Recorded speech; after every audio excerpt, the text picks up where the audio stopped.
Hello and welcome to Bella Star Astrology. I am your host and astrologer, Stella. If you're new here, this channel is all about astrology and how you can use it in the most practical ways, from monthly horoscopes to educational videos. Please like and subscribe. Click on the bell so that you can be notified as soon as there is a new video posted. But without further ado, let's get into the horoscopes for Pisces for the month of September 2022. We begin, and Venus enters Virgo on September 24th. So, Pisces, this is a great sign for love. This is a great sign for your relationships, how you're connecting in relationships. Love is love is love. Enjoying those connections, enjoying those people that you are connected to, whether it's in partnership or in business or partnership in marriage or partnership in life. Like, this just brings a lot of romance and highlight to those relationships. You might actually get into a relationship, as I will describe later on, since the full moon will be in Pisces in your first house. But moving on. Mercury going retrograde in Libra on September 9th will be highlighting your eighth house issues that you just have not dealt with. So don't wait until Mercury goes retrograde, if you're listening to this before then, to resolve some tax issues, to resolve some animosity between the joint finances of you and your partner, to create better systems and better budgets, to create new customer workflows so you can attract more customers and make it easier for them to pay you, right?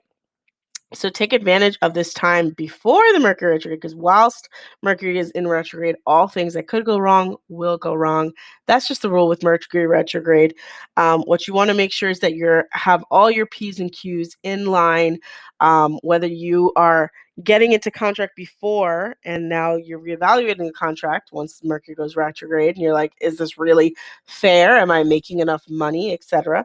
Or you are looking to get into a contract and you'll skip it until Mercury goes direct again and enters Libra later on this year. Don't do anything rash while Mercury's in retrograde, like sell off all your money and hopefully everything will work out for you. Sometimes I would say it would be always best to take your time with Mercury retrograde. Deal with your problems, but definitely take your time if you're entering into new contracts and things like that. Anyway, Mercury retrograde Libra on September 9th. The full moon enters Pisces on September 10th. And this full moon, like I said, when Venus entered Virgo, it's hitting your seventh house. But this full moon in the first, it's a big sign that you might actually be committing yourself into a relationship, whether it would be a long term or not. I'm not sure. I don't have any of that. I'd have to check your individual chart as your astrologer, which you can personally, you can always contact me if you'd like to know more about your love life and what could happen for the rest of the year or even for 2023. But with this Venus in your seventh and full moon in your first, hitting your Pisces first house, what you're going to see is a change in your personality, change in your dress, change in the way that you approach things. There's going to be an end to being single and maybe headed into a committed relationship, or an end to how you've approached life and the attitudes you've approached life with, and a beginning into creating something new when it comes to your relationships, right? Anyway, so this full moon in your first house, you might actually, maybe if you're a mom, you're going to change something fundamental about your personality, like dropping off your kids and letting them go to college. If you're a student, you might no longer identify as a high school student. You might be going and becoming a college student. And this, being that September is the month that a lot of us transition to, the education or go into education in the Northern Hemisphere, this might be the month to do that with this full moon, or the moment to do that with this full moon, and take advantage that it could be, a whole new you. It's not new like the new moon, but it's like the results of all the transitions you've made, all the changes you've made can just suddenly be put together perfectly with this full moon. Then we've got the sun entering Libra on September 22nd, which is also the fall equinox. But again, highlighting your eighth house matters, the loans you're entering into, the money that you're inheriting or the money that you're using throughout your days, the taxes you pay, and things like that. What you want to make sure is that everything is in order. Again, Mercury is still in retrograde in this house. The sun is going to highlight any issues that there may be, or even better, help you resolve some issues that might have come up because of the Mercury retrograde. Then Mercury finally leaves the sign of Libra, your eighth house, and enters your seventh house, which could be, as I said before, you entered into a relationship, but now Mercury goes retrograde in that relationship, and those troubles, whether it's a new relationship and you're like, how are we going to see each other? What are we going to do together? How far is this relationship going to go? Is this a long-term relationship? Is it not? Those hiccups that come with the relationship that you're building could be highlighted with this Mercury retrograde. I would say be careful how you speak to your partner. Be careful how you deal with them. Mercury retrograde tends to have a lot of miscommunication or misconnections. So it could be that you're not able to see your partner because you just can't communicate or don't have a day that's free. Don't hold it against them. It's Mercury retrograde. Have patience. Keep communicating however you can. You might have to call them 2 or 3 times because the phone keeps dropping, the call keeps dropping, things like that, like weird things like that. Then Mercury retrograde Virgo, September 23rd. We then move into new moon in Libra on September 24th. And again, this is highlighting your relationships. It's highlighting your intimacy, the sexuality you express.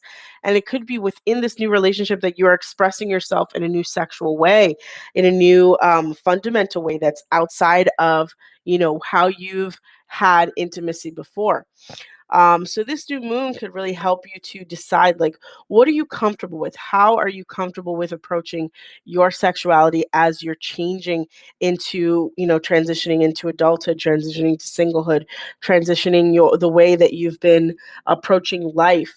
Sit down and set some intentions with that new moon energy to see if you want to connect with people in a different way. It's also going to highlight some other things that are, you're dealing with, whether it's those subconscious things that you haven't actually talked to anybody about that finally come up, where you're just, your insecurities, your subconscious issues that come up. And so the new moon can really help you to say, hey, why am I having these issues? And write down all of the problems that you're having, or write down all of the ways you'd like to solve these things. Scripting about how you'd like to pay off some of your debts, some of your taxes, etc. And yeah, hopefully you guys will take this new moon and do something great with it. Then Venus enters Libra again in September 29th. And if you've done the work, if you faced your fears, if you've written everything down that you'd like to accomplish, Venus is the grace, is the sweet spot of this month. And it will just bring on within itself just some more positive energy to you in the house of these, darker matters, whether it has to do with loans, losses, the mystery of your life, how you're approaching your life on a subconscious level, how you're approaching your intimacy with maybe the new partner you've attached yourself to throughout this month. And make sure that you are enjoying Venus in this sign as well, since it is the sign of intimacy. It might highlight that for you, and you might enjoy more connecting with your partner. Now, I just want to say thank you for watching this video, Pisces. If you haven't already liked and subscribed, please do. Don't forget to click the notification bell so you can always know when there's a new video posted. And then below there's a link, or at the end of the video, rather, there's a link for you to click on the entire playlist for the month of September. What month am I in? I forgot. For the month of September. And that way you can actually see your sun, moon, or rising if they are not the same as this Pisces for you. So thank you again for liking and subscribing, and good luck in September, all my Pisces out there.